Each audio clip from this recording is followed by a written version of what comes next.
35. Perhatikan gambar. Trapesium ABCD didilatasikan dengan faktor skala K. Jadi kita belum tahu untuk faktor skalanya, pusatnya 0,0. Kemudian trapesium yang bayangannya tadi dirotasikan 90 derajat searah jarum jam, pusatnya 0,0. Dan seterusnya sampai dapat bayangan yang paling akhir. Nah, di sini yang pertama kita selidiki dulu untuk faktor skalanya. Apakah benar negatif 3? Kita lihat untuk titik A. Di sini tadinya negatif 1,2. Titik A ini tadinya negatif 1,2. Nah, kemudian jadi negatif 3,6. Negatif 3,6. Nah, di sini kali berapa? Kali berapa? Biar ketemu negatif 3. 2 kali berapa? Biar ketemu 6. Karena dilatasi itu diperbesar, bisa diperkecil. Nah, di sini ternyata diperbesar sebanyak 3 kali. Karena negatif 1 kali 3 hasilnya negatif 3. 2 kali 3, 6. Oke, kita temukan untuk faktor skalanya. Ini 3. Pernyataan yang pertama ini tidak tepat, bukan negatif 3 tapi 3. Berarti kita pilih yang kedua. Kemudian kita selidiki antara titik C atau D, ini sama aja karena masing-masing double aksen, C dan D. Lah, tapi yang D ini kan belum tahu nih yang sini tuh berapa nih, ya koordinatnya nggak sampai sana. Jadi daripada kita langkahnya itu mencarinya double-double, jadi kita selidiki yang udah ada aja. C aksen itu negatif 12, negatif 12,6. Di sini negatif 12,6. Udah tahu negatif 12,6. Nah, ini tinggal kita rotasikan 90 derajat searah jarum jam. Rotasi 90 searah jarum jam. Oke, kita bayangkan dulu. Ini sumbu X, ini sumbu Y. Awalnya misalnya di sini. Titiknya tuh awalnya di sini misalnya. Misalnya sini A, B. Searah jarum jam berarti ke sana. Berarti jadi di sini. Nah, kalau misalnya 90 dan 270, itu pasti antara B dan A-nya itu ditukar. Kalau yang 180, itu tetap antara A dan B-nya posisinya. Ini ditukar, kemudian yang tadinya di atas jadi di bawah, otomatis ini yang berubah adalah Y-nya. Ini tetap sama-sama di kanan, berarti yang depan ini tandanya tetap jangan diubah-ubah, yang tandanya depan, karena sama-sama di kanan. Nah, kanan kiri itu ngaruhnya ke yang depan, kemudian atas bawah itu ngaruhnya yang di belakang, karena itu koordinat Y. Oke, yang tadinya positif berarti nanti jadi negatif, begitupun sebaliknya. Dibalik, terus yang belakang itu jadi lawannya. Oke, berarti C double aksen, C-nya kan awalnya itu negatif 12,6. C awalnya negatif 12,6.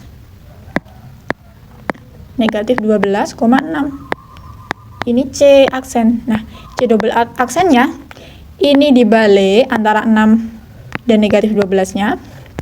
Kemudian yang belakang jadi lawannya. Tadinya negatif 12. Berarti lawannya negatif 12, positif 12. Jadi ini jadi positif. Maka untuk koordinatnya jadi 6,12. 6,12 ini sesuai dengan pernyataan yang ketiga. Berarti pernyataan 3 tepat, maka kita pilih yang pernyataan 3.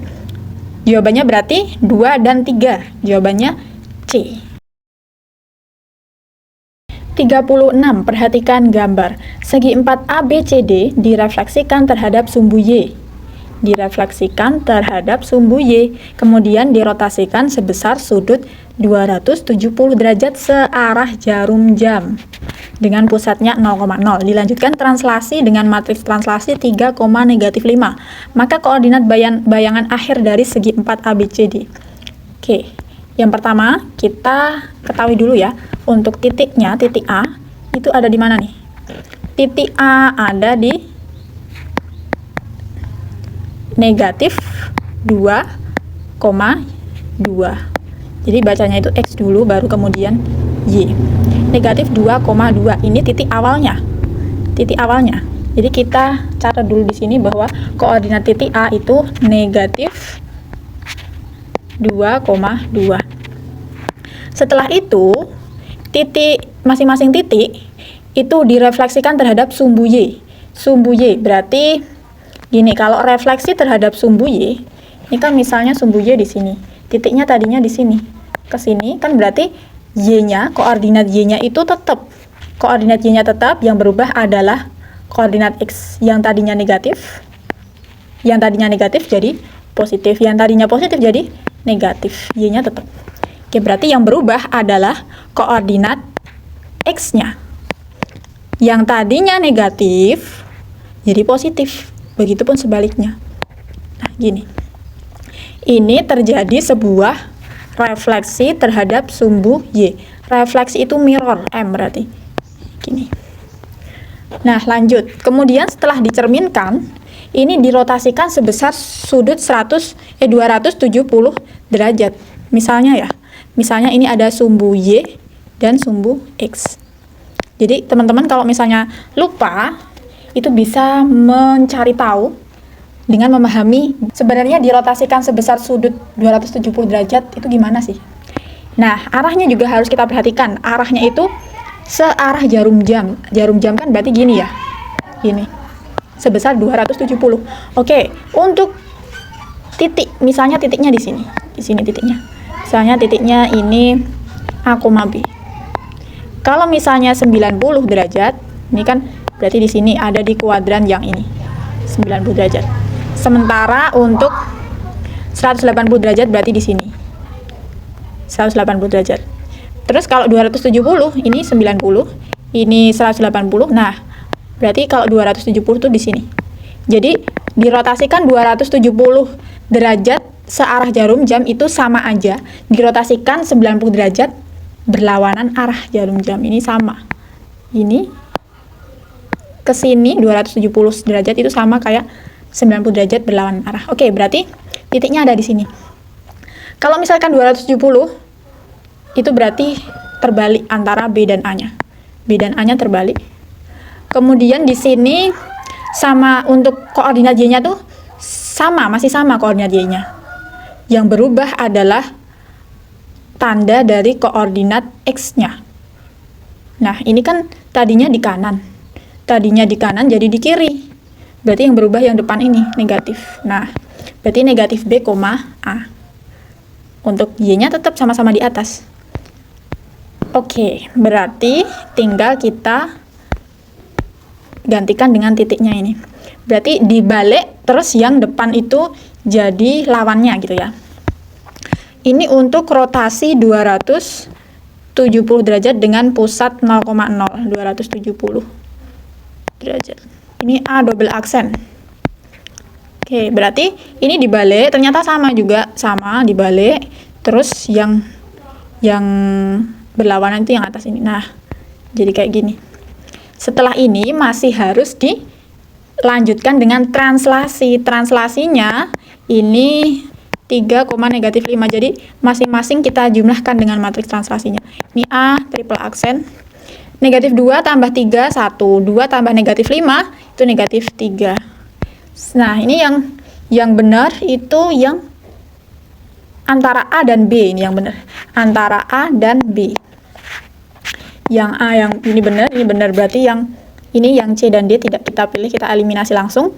Oke, yang B. Nah, koordinat B ini beda udahan. Jadi kita cukup mengganti kita cukup mencari satu titik yang B ini aja, karena yang belakang pasti bisa menyesuaikan. Oke, kecuali kalau misalnya yang B ini masih sama koordinatnya. Nah, itu baru kita ngeceknya justru yang belakangnya. Oke, kita selidiki untuk titik B. Titik B kita lihat koordinatnya ini berapa. B itu nilai X-nya di sini 3, nilai Y-nya 3,1. Berarti untuk B 3,1. 3,1. Dicerminkan terhadap sumbu Y. Nah, yang dicerminkan terhadap sumbu Y berarti yang berubah adalah tanda dari koordinat X-nya. Ini jadi negatif. Kemudian dirotasikan terhadap dirotasikan 270 derajat dengan pusat 0,0, 270 derajat searah. Ini kita tukar antara X dan Y-nya, kemudian yang X itu jadi lawannya, ini positif jadi negatif. Kemudian kita translasikan B triple aksen. Negatif 1 tambah 3 itu 2. Negatif 3 tambah negatif 5, negatif 8. Oke, untuk B triple aksennya 2, negatif 8. Nah, kita udah menemukan jawabannya, itu yang A. Nomor 37 disajikan sebuah diagram mengenai preferensi media sosial antara Gen Z dan juga Gen milenial. Di sini ada keterangannya bahwa generasi milenial itu lahir pada tahun 1981 sampai 1996. Sementara generasi Z itu lahirnya 97 sampai 2012. Nah, kita diminta menentukan pernyataan mana yang benar. Coba kita run satu persatu, kita cek pernyataan satu dulu. Orang-orang yang lahir pada tahun 1990, berarti ini generasi milenial ya, rata-rata lebih memilih media sosial TikTok daripada Facebook. Kita lihat berarti yang milenial memilih TikTok daripada Facebook. Salah. Padahal ini Facebook itu untuk generasi milenial itu paling tinggi. Sementara untuk TikTok ada di urutan yang ketiga. Yang pernyataan pertama itu tidak tepat, jadi pasti nomor 2 ini tepat. Oke, lanjut. Pada saat survei dilakukan, responden dengan usia 30 tahun rata-rata memilih Twitter daripada YouTube. Milih Twitter daripada YouTube. Ini berarti 30 tahun tuh masuknya ke generasi milenial. Ini katanya lebih memilih TikTok daripada YouTube. Lebih milih Twitter daripada YouTube. Padahal YouTube ini justru yang kedua nih. Sementara Twitter itu 2 terbawah. Salah. Nomor 3 ini juga tidak tepat. Berarti kita pilih yang nomor 4. Ini usia 15 tahun rata-rata milih TikTok daripada LinkedIn. Ya bener lah.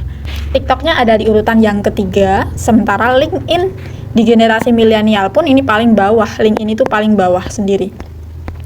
Ya, berarti untuk jawaban dari soal nomor 37 itu pernyataan yang benar adalah 2 dan 4. Berarti kita pilih jawabannya yang D. Nomor 38, perhatikan gambar. Terdapat sebuah diagram yang memuat data tentang nilai tes sumatif. Diketahui dalam soal bahwa nilai rata-rata nilai tes sumatif dari data yang tersaji di gambarnya itu 78. Nah, kita diminta untuk menentukan pernyataan-pernyataan yang benar. Yang pertama, kita itu akan bisa menentukan rata-rata nilai suatu data kalau misal tahu total keseluruhan nilainya berapa atau total nilai secara keseluruhan dengan banyaknya datanya. Nah, di sini ada yang belum diketahui untuk banyak data yang nilainya itu 90. Oke, kita konversi dulu untuk nilai untuk diagram ini ke dalam sebuah tabel biar kita lihatnya tuh lebih enak gitu. Jadi kita misalkan nilai itu sebagai X, kemudian banyaknya data itu sebagai F atau frekuensi. Oke, untuk nilai 50 ada 2, untuk nilai 60 ada 3, untuk nilai 70 itu ada 6, nilai 80 ada 4, nilai 90 ini belum tahu, jadi kita misalkan N gitu ya, banyaknya datanya N, kemudian untuk nilai 100 ada 3. Diketahui bahwa rata-ratanya tuh udah terhitung di sini sama dengan 78. Nah, kita ingat lagi, untuk menentukan nilai rata-rata itu kan kita harus menentukan total nilai secara keseluruhan atau total hasil kali X dikalikan F kemudian dibagi dengan jumlah frekuensinya. Nah, maka kita harus menyusun persamaannya biar kita tahu nanti nilai N-nya. Oke, kita teruskan ke prosedur yang biasa kita gunakan untuk menentukan rata-rata. Jadi, kita harus mengalihkan nilai X atau nilai dengan frekuensinya. Yang ini 100, yang ini 180, 7 kali 6 itu 42, tambah 0 420, 8 kali 4 32, jadi ini 320, 90 kali N itu 90N, 90N, kemudian yang ini 300. Lalu kita harus menjumlahkan nilai perkalian X kali F dengan frekuensinya. Kita tentukan untuk jumlah frekuensinya 2 tambah 3, 5, 5 tambah 6, 11, 11 tambah 4, 15, 15 tambah 3 dulu deh. 15 tambah 3, 18, 18, ini masih harus kita tambah N. Ini untuk sigma F. Lanjut. 100 tambah 180 itu 280. 280 ditambah 20 tambah 20 itu 300. 300 tambah 400 700. 700 tambah 20 720 tambah 300 1020. 1020 tambah 300 1320. 1320 tambah 90 N. Nah, ini kita masukkan ke rumusnya. Untuk sigma X kalikan F itu 1320 tambah 90 N. Ini masih harus dibagi dengan 18 tambah N. Sama dengan 78. Kemudian kita kalikan silang. Ini kan harus dikalikan silang. Yang ini dengan yang ini. Berarti ini 1320 ditambah 90N. Nilainya sama dengan, nah kita kali dulu 78 dengan 18. 78 kali 18. Nah ini teman-teman juga harus terbiasa untuk menghitung manual ya. Tidak apa-apa kemudian dihitung melalui kalkulator. Karena di ujian itu tidak ada kalkulator. Kita harus terbiasa untuk menghitung secara cepat perhitungan seperti ini tanpa kalkulator. Jadi usahakan kalau latihan-latihan soal itu juga harus ngitung manual. 8 kali 8 64, masih nyimpen 6. 7 kali 8. 7 kali 8 itu 56, 56 tambah 6 62. Ini 8 7. Tinggal kita jumlahkan. Ini dapat 4, 8 tambah 2 itu 10, masih nyimpen 1. 6 tambah 1 7, 7 tambah 7 14. Jadi hasil kali 78 dengan 18 ini 1404. Nah, ini juga kita harus mengalikannya dengan sifat distributif. Jadi 78 nggak hanya dikalikan 18, tapi juga kita kalikan dengan N. 78 dikalikan N, 78N. Oke, yang ada di ruas kiri itu berarti 1320 tambah 90N. Oke, yang satu jenis ini kita jadikan satu ruas ya, yang satu jenis, karena kita mau nyari N-nya. Jadi yang ada variabel N-nya kita jadikan satu di sebelah kiri. Yang ini 90N, 90N, kemudian 78N-nya kita pindah ke sebelah kiri, jadi dikurangi 78N. Sama dengan 1404. Ini kita kurangi, ini kan satu jenis. 1404 dikurangi 1320 dikurangi 1320. Nah, ini kita lanjutkan di sebelah sini aja biar terlihat jelas.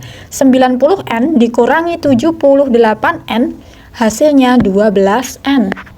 12N sama dengan, nah kita kurangi 1404 dikurangi 1320. Kita kurangi di sini 1404 dikurangi 1320 dikurangi 4 8, oke 84 hasilnya 84. Nah 84 ini kita bagi 12. Coba 12 kali berapa, yang ketemunya itu belakangnya 4. Coba kalikan 7 ya. 12 kali 7. 14 masih nyimpen 1. Oh, 84. Berarti ini hasilnya 7. Kita dapatkan untuk nilai N sama dengan 7. N tadi adalah frekuensi dari yang nilainya 90. Ini berarti 7. Untuk pernyataan yang pertama berarti ini sudah tepat. Untuk pernyataan yang kedua berarti tidak kita pilih. Langsung kita selidiki nomor 3 atau nomor 4. Pernyataan yang ketiga itu berkaitan dengan banyak siswa mendapat nilai di atas rata-rata. Nah, Ini juga bisa langsung diketahui, tapi harus kita jumlahkan yang nilainya di atas 78. Sementara yang keempat itu modusnya itu ini juga bisa langsung kita ketahui. Kita tinggal cari yang frekuensinya paling tinggi. Oke, yang ini tadi 7. Kita dapatkan ternyata yang nilainya 90 itu ada 7 orang. Ternyata lebih besar. Berarti nomor 4 tuh enggak benar. Yang benar adalah nomor 3. Kalau mau membuktikan, kalau misalnya masih ada waktu, itu juga bisa. Jadi kita jumlahkan yang nilainya 80 di atas rata-rata. Itu kan berarti yang nilainya 80 ada 4. Yang nilainya 7 ada, yang nilainya 90 ada 7. Terus yang nilainya 100 ada 3. Ini 14 orang. Nah, kan benar nomor 3. Berarti kita pilih jawabannya nomor 1 dan nomor 3. Jawabannya yang A. Kita lanjutkan nomor 39. Nilai rata-rata penilaian harian matematika dari 30 siswa itu 76. Kemudian setelah ditambah nilai ulangan susulan Bayu dan Ratih, itu nilainya jadi 77. Jika nilai Ratih 2 lebihnya dari nilai Bayu, maka nilai Ratih adalah, kita catat dulu di sini bahwa ketika 30 siswa ini dicari rata-ratanya akan menghasilkan 76. Ini merupakan rata-ratanya. Sementara ketika ada 2 orang masuk, berarti ini ditambah 2 orang. Dengan demikian, kalau tambah 2 orang, maka siswanya akan menjadi 32 siswa. 32 siswa, ini rata-ratanya jadi 77. Rata-ratanya naik. Otomatis berarti rata-rata kedua siswa ini pasti akan lebih tinggi dari 76 karena membuat nilai rata-ratanya itu naik. Nah, kita pisahkan dulu ya. Untuk nilai dari 2 siswa ini, kita pisahkan dulu. Caranya adalah kita kurangi total nilai 32 siswa dengan 30 siswa. Jadi di sini kita cari total nilai Bayu dan Ratih. Total nilai Bayu dan Ratih. Dengan cara memisahkan nilai 32 siswa ini kita kurangi dengan total nilai dari 30 siswanya. Oke, yang ini kita cari totalnya dulu ya. Jadi kita nyari sigma X dikalikan F, dikalikan frekuensinya. Oke, sebelumnya biar nanti mudah ya, kita langsung bisa nentukan. Ini tata letaknya kita tuker saja dulu. Yang 32 siswa di atas. Terus ini 32. Yang atas ini berarti 32 siswa. Kemudian yang ini 30 siswa. Ini 32 siswa itu rata-ratanya 77, yang ini 76. Berarti kita kalikan 32 dengan 77. Kita kalikan di sini. 77 kalikan 32. 2 kali 7 14, masih nyimpen 1. 3 kali 7 21 tambah 1 22. 224. Ditambah 4 6 4 2. 2464. Kemudian yang 30 siswa 76 kali 3. 6 kali 3 itu 18, masih nyimpen 1. 21 tambah 1 22. Berarti ini 2280. Nah, total nilai si Bayu dan Ratih bisa kita peroleh dengan mengurangi total nilai dari 32 siswa dengan 30 siswa ini. 4, 8, 184. Kemudian, untuk menentukan nilai Ratih, kita cermati informasi selanjutnya bahwa nilai Ratih itu 2 lebihnya dari nilai Bayu. Kalau kita jadikan sebuah kalimat matematika atau persamaan, itu kan berarti misalnya nilai Ratih ini R. Nah, R ini nilainya sama dengan 2 lebihnya dari nilai Bayu. 2 lebihnya berarti nilai Bayu ditambah 2. Nilai Ratih 2 lebihnya dari nilai Bayu. Nah, berarti R sama dengan B tambah 2. Karena kita mau nyari nilainya si Ratih, berarti yang kita substitusikan atau kita gantikan itu B-nya saja. R-nya jangan dihilang-hilangkan. Misalnya berarti kita akan gantikan B ini dengan R kurangi 2. B sama dengan R dikurangi 2. Oke, total nilai Bayu dan Ratih misalnya ini nilai Bayu B, nilai Ratihnya R. Ini kalau dijumlahkan tuh 184. Nilai Bayu kita gantikan dengan R kurangi 2. R kurangi 2 ditambah R sama dengan 184.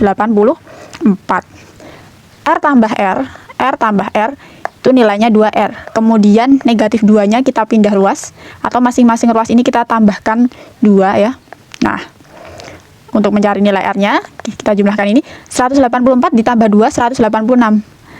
Ini nilai 2R, berarti nilai R-nya sama dengan 186 dibagi 2. 186 kalau dibagi 2, itu 93. Nah, ketemu untuk nilai ratihnya 93. Nomor terakhir, nomor 40. Perhatikan gambar berikut. Dua buah dadu setimbang mempunyai 6 sisi bernomor 1, 2, 3, 4, 5, dan 6. Dilempar undi bersama.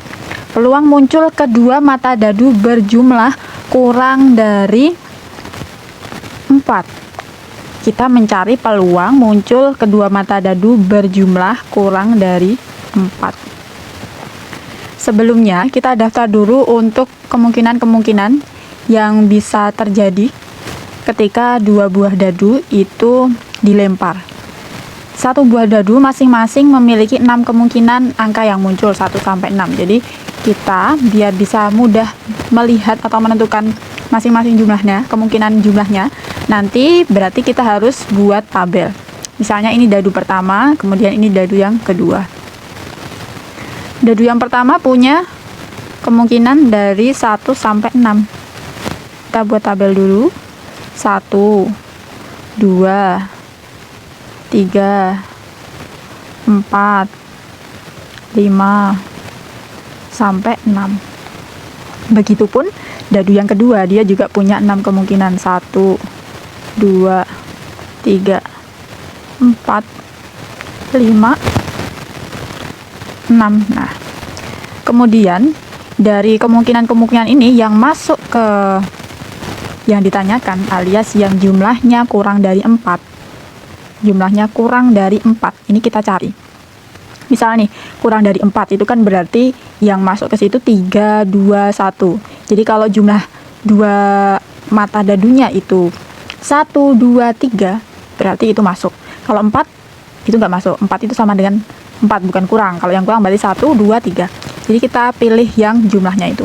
Nah, udah ketemu nih 1,1. Ini kalau dijumlahkan 2, itu juga kurang dari 4. Nah, kita centang mana-mana saja yang kurang dari 4. Ini 3 masuk, ini 4 nggak masuk.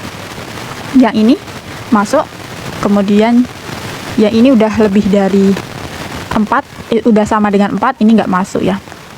Berarti yang masuk hanya 3 kemungkinannya. Hanya 3 kemungkinannya.